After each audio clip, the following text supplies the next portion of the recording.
What do you do at Chef? So at Chef, I am a technical product marketing manager, which essentially means I'm responsible for taking what we say our tools can do and turning that into repeatable demos, training materials, et cetera, that our teams can use to both show off and teach people how to use Chef. Awesome. So what we're going to be talking, I know a little bit about Chef, and I know it's Yeah. about provisioning resources and configuring them, but you're talking about something called Habitat, which I'm not familiar with. So Yeah. tell me about what Habitat is and why it's important. Sure. So Habitat is an application automation engine. So Chef itself, the tool, not to be confused with Chef the company, is our configuration management system. Okay. It's where we're interested in infrastructure and making sure that we can repeatably configure that infrastructure in a predictable way. Correct. With Habitat, we're actually focusing on the application itself, which allows us for both greater flexibility in where we deploy, but also allowing the automation to travel with our application. Interesting. So that, yeah, when we're deploying in paradigms where infrastructure isn't necessarily a given, say, containerizing services, Sure. we still need a way to manage the application lifecycle, and Habitat will help assist with that.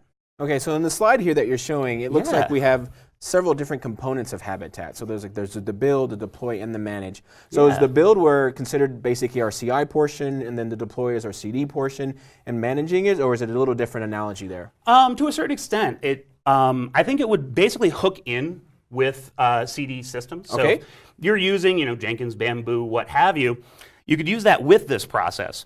The way that Habitat sort of sits is that it builds our application into an artifact with some extra functionality. I got you. So that when we deploy that artifact, we're able to do things that can be difficult, particularly when we're talking about sort of our immutable infrastructure and Sure. serverless future. How do we do things like config changes? How do we tell our systems about the topology or update strategy? Gotcha. And all of those are built into those artifacts that we're creating. Got it. So when you say build here, the CI system would have already gone and produced my zip file, my WAR file, whatever the artifact is that I would generally create, that has been created.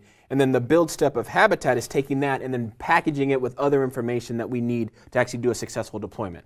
Potentially, or, and this is kind of the neat thing about it, it can take care of building those WAR files, what have you, Okay. as part of the build process. I see. And then it ultimately will create what's called a heart Habitat Okay. artifact, Okay. which will contain both the actual application itself, any of the things that are needed to run it. So in this case, it'll be things like Tomcat, my web server, Okay. as well as when it's deployed, it'll run with a sort of sidecar supervisor system, where each instance of my application or any service within my application gets deployed into a ring, where it can be aware of its neighbors and take independent action based on what it finds out about those neighbors. Awesome. Okay, Yeah. so show me how this stuff works. Yeah. Oh, and here is the aforementioned sort of ring setup, where each of these instances has the service running, but also that supervisor. It provides information to other members of the ring, and also exposes an API endpoint. So if we want to query our application, find things like, what build or runtime dependencies and versions were used to create it, we can actually interrogate the supervisor to find that out. Interesting. Yeah. And these are just VMs? So they can be VMs, they can be bare metal, they can be containers. Oh, great. What's interesting about this is there is a HAB process that we can use to launch these on traditional systems. But we can also export them into a container image. So we can export into, say, Docker. Okay. And then if we want to deploy into like Kubernetes farm or something Sure. like that, we can deploy in much the same way. And the artifact itself doesn't need to change for that. Perfect. Okay, so it gives me some type of portability as I want to grow from traditional Yeah. to virtualized to even containerized. I can use the same heart file to move from all those different platforms. Exactly. Perfect. I love it. And indeed, we'll see a couple of those permutations in action here. So I have my Azure portal running here, where I've got a resource group already created to support this national parks app. Okay. So nothing super special. I think this is a demo Java app that you can get that we've turned into a Habitat package. And ultimately, when it comes time to deploy a change for one of these, Habitat provides us with a few cool tricks we can use. So take a look at my project here. I have a Java application. That's the National Parks app is written in Java. Okay. And in this source directory here, we can see all of my source code. Sure. So things like HTML for my web app and all that fun stuff. All right. What's unique to Habitat is we have what's called a plan. So this is where we define things like the metadata for our application, as well as definitions for what other services it'll need to bind to. Okay. Since we have a database that's going to be running on Mongo, and we're going to need to connect to that, we'll actually be telling it who its database host is when we deploy it. But we also have things like defining lifecycle events here. So when I build, sort of as mentioned earlier, we're actually building with Maven as part of the build process. Okay. And ultimately, when we're done, we'll end up getting a heart file like these ones here that have a nice little timestamp and version that I can use to organize. Ultimately, we can also define things like lifecycle events. So what does it actually look like to start our application? We can define here. We have the ability to insert some conditional logic here. So we see if I've defined a database that I'm binding to, it'll go ahead and update configuration variables accordingly. Perfect. Otherwise, it'll use whatever I've set as a default, which would be localhost. Okay. Now, to get some updates running, I'm going to hop into my studio. So the hab executable has this hab studio command. And entering a studio is essentially going to launch a little container on my system that I can use as sort of a clean room development environment. Okay. All that's here are the things that I'll need to build and run my application. Since I've already done a build in the background here, I'm just going to go ahead and start up the new version of my application on my local system to see whether it's ready for prime time before I deploy it to Azure. Okay. So to start things off, I'm going to first start my database backend. So we have a hab start. nrycar is my origin. We'll get to that in a second. Okay. But I'm going to put up the MP MongoDB. So this is going and grabbing all of the dependencies that my MongoDB package requires, making sure if it doesn't have it locally, goes and grabs them from the web. Thankfully, we got them all warmed up so we don't have to wait for that. So was this a heart file as well, just for the is. Mongo? Okay, Yeah. got it. So my database is a heart file, my front end is a heart file, and now what I'm doing here is just instantiating them locally so I can have that inner loop development cycle without having to deploy them first. Yeah. Okay. And it's actually worth noting, since you pointed out, so too are all of its dependencies. Ah, I see. So when we see things like, core GCC lib, core glibc, those are all packaged with Habitat. Okay. And the advantage here is that when it comes time to publish, and I'll take a quick look at my plan file here again, I have dependencies defined here. And these dependencies get pulled in, and any of their corresponding dependencies get pulled in as well. Perfect. So that whenever we build, we have everything we need in this sort of isolated artifact and don't need to depend on them already existing on the system we deploy to. Okay, so one more, I'm kind of geeking out a little bit, so I Yeah. want to make sure how this works. So when you spin this up, is it actually spinning up a VM on my local machine? Because I know it's going to be running in a VM in the cloud, or is it running natively on my machine? In this case, it is running inside a Docker container on my local machine. Wow, okay. And in this case, while you can actually export these to be just a container I run with Docker run, Sure. I'm sort of inside of a pared down OS in my studio running with the same hab binary I'd use if I wanted to run it on bare metal or on a VM. All right, this will be the last interruption for a while. No, I know, no worries. Yeah, you're on a Mac, and I also use Docker, obviously, for Windows. You have Docker for Windows. Would this work on a Windows machine as well? Yes, and actually one of the cool things as well, if you're familiar with Chef at all, we like abstraction. Sure. So Chef and our compliance automation utility Inspec both have a DSL that we use to abstract out the things we'll want to do. Okay. In this case, however, I'm using Shell. Since this is a Linux app, we're using Bash. In Windows, PowerShell would be what we use here. Gotcha. But ultimately, the abstraction comes in how we manage it. The build process is going to be native to whatever platform we're building for. Awesome. Okay, so now we have our database backend running. Yep. And my guess is we're going to then use the heart file for our front end to Yeah. verify locally. Got it. And actually, so I mentioned that supervisor. On my local system here, I'm running this habsup status command, letting me know what's already in my supervisor group. And we can see here that MongoDB has been loaded, has that mongodb.default, and that'll be important to me because when I deploy my front end, it's going to need to know who to talk to. Absolutely. So when I start that up, we'll do that same hab start command, and this time I'll grab my National Parks app, and I'll pass it the bind flag, where I'm going to tell it that its database is MP-MongoDB, there we go, Okay. .default. And I'm going to go ahead and say that my channel is unstable. I want to grab latest bleeding edge.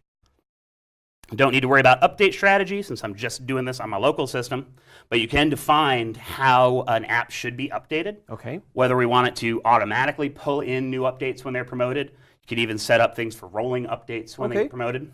Or you can just say, take no action, don't update until I tell you to update. Perfect. So this, the beta database is basically doing discovery. So it figures out all the stuff it needs to make a secure connection to that database and give me access to it. Okay, got it. And because that database is part of the ring, I don't need to tell it an IP address or a host name, and if I've got a cluster, I don't need to tell it who the leader is. Nice. Because it can go ahead and ask the supervisor for all that data and interpolate it dynamically as long as I tell it which of those services I want to bind to. Perfect. In this case, I've got it running locally, so I should be able to refresh, and on my local machine, we see the new version, some updated colors, some pretty red pins, and a new version just so I can keep track of what I'm doing here. Right. But so far, I mean, things look more or less like I want them to look. Sure. So the question becomes, how do I take this and deploy it to my live system? Well, when it comes time to actually create and, or rather to publish our artifacts, we can publish them to a depot service. So here we have the Habitat Builder service, which is running off of habitat.sh. And we can see here that I have a number of versions of my app. And currently, the latest stable is this 6.33, which is what's running here. Okay. In order to deploy my new change, really all I need to do is tell Habitat that I'm ready to promote this new 6.4.1. Because the stack that I've launched into Azure is set up with an at-once update strategy, once it detects that this new version has been promoted to stable, it's going to go ahead and deploy that version without me needing to take any direct action. Oh. Got it. So is it the supervisor that's polling this to see if it's a new version there or not? Exactly. It's defined with sort of where to look for updates. Okay. And actually, since you bring it up, quick call out to how this whole stack got built. It's spun up with Terraform, which has a few benefits. One being that I'm actually a fairly newcomer to Azure, so this helps provide those lovely abstractions so I can just talk about what components I need. But also, as we see here, Terraform has a Habitat provisioner, so that as I'm deploying these VMs, I can define things like who their peers are, connection strings, and any of the Habitat-specific information like that update strategy and where to find packages that are needed when they get promoted. Fantastic. If we wanted to do some more formal CI/CD, we can actually set these to automatically create build jobs based on when I promote to, say, like master and GitHub. Okay. And so it would trigger a build so that I don't have to go build manually on my system. Okay. And even opens up the door for things like dependent builds. One of my dependencies got updated, so I want to see whether or not I can consume it. So go shove out a build, and now I just need to test a heart file that hopefully went and got built while I was sleeping. There you go. Perfect. Awesome. But I think I have filibustered long enough that, so when we pull back up my Azure deployment here, we see this new version of the application running. Fantastic. And sort of as mentioned before, I can also go ahead and query, and I'm going to have to look it up because I can never remember what the port is, but I mentioned earlier that actually I can just look at my resource group because I opened up the port for it. So if we actually take a look at my RG that I've created for this, and security group? Yeah, look at my security group. Remember what ports I opened up. And it's one of these 9630 ports. So let's go ahead and see here. You can guess on that one. Yeah. Well, I've got a 50-50 shot. Yeah, you do. So worst case scenario, I'm not going too far down a rabbit hole. And what are we trying to do with this port? What are we going to be? We're going to query. So I mentioned the supervisor exposes an API. Okay. And so I can ask that API for information about my ring. Okay. So I can, for example, go ahead and, if I hop back into the terminal anyway, there we go. Clear things out. And I'm going to go ahead and curl you on, what port did I say I was going to connect to? 9631. 9631, and go to the services endpoint. And we'll just pipe that to JQ for pretty output. Of course, I'm using the integrated terminal and it doesn't know. I'll hop back in here. Oh, where I've already done it. Look, I made my life easier. So what we get back, and just to show there's nothing up my sleeves, let's go ahead and a nice blob of JSON. Get some updated data. But here's a subset of the information that the ring knows about my application. We can see things like the URL that was used to grab those updates. So this is where it looked to find that update and what channel it's monitoring. As well as things like ports that are exposed for the app. We're running the web port on 8080, and all of our deps. So I can see here, for example, the different libraries, packages, what have you, that were built alongside and their version and release. So that I have up-to-date data, and we can see here, this got updated with our new version along with our update. So I can confirm what I'm seeing in the browser from here. And this is actually the same data that's being used by my components to do things like figure out whether a leader needs to be promoted, figure out who their DB host is, all that fun stuff. Fantastic. So it shows that Habitat really makes it easy for you to manage your IaaS resources inside of Azure that are hosting your applications. Absolutely. This is fantastic. Well, thanks so much for coming. My we are pleasure. learning all about using Habitat in Azure here on Azure Friday.